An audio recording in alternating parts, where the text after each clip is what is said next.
This video will demonstrate the running of sensitivity analysis on barging in transshipping operations. This model, developed in the Simio Software Package, has three main points of interest: a loading wharf for barge loading operations, an interim ship loading area, and a deep sea ship loading area.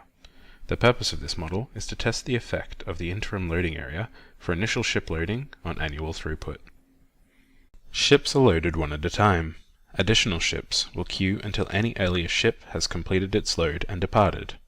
Ships can fully load at the deep sea loading area, point B, but if enabled, can part load at the interim loading area, point A, before moving to point B to receive its remaining contents.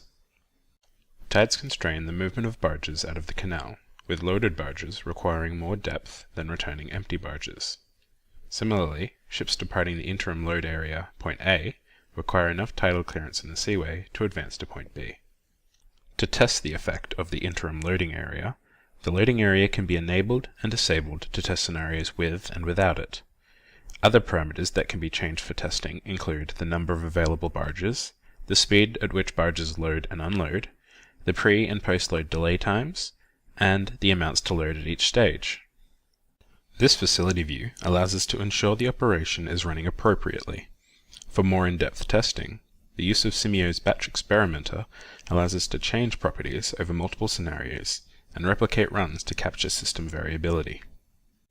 This experiment will compare the use of the interim point for 3 and 4 barge scenarios over a year, with the key output of annual tons shipped.